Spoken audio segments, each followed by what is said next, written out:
কিভাবে গাজাকে তারা নিঃশেষ করে দিচ্ছে।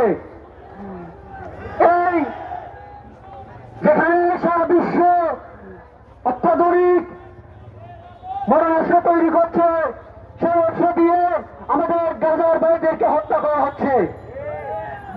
এরকম বর্বর, এরকম নৃশংস আচরণ কখনো কোনো জাতি দেখেছে কিনা আমরা জানি না।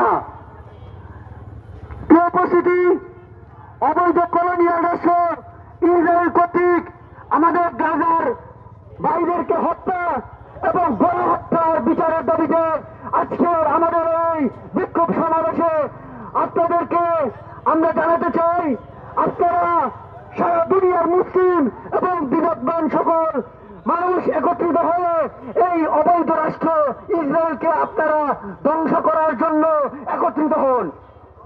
প্রিয় উপস্থিতি, আজকে জাতীয় বিপ্লবী পরিষদ আয়োজিত এই বিক্ষোভ সমাবেশে উপস্থিত আছেন জাতীয় বিপ্লবী পরিষদের সম্মানিত সিনিয়র যুগ্ম আহ্বায়ক মোহাম্মদ শামসুদ্দিন ভাই, এছাড়া উপস্থিত আছেন যুগ্ম আহ্বায়ক সৈয়দ কুতুব এবং সহকারী সদস্য সচিব আব্দুল সালাম ভাই, এছাড়া আমাদের বাইরে উপস্থিত আছেন।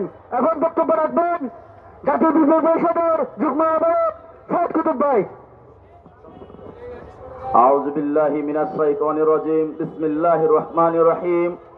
অত্যন্ত হৃদয় ভারাক্রান্ত আজকের এই দিনে আমরা উপনীত হয়েছি। আমরা দেখতে পেয়েছি বর্বর ইসরায়েল একই সময়ে 6টি মুসলিম কান্ট্রিতে হামলা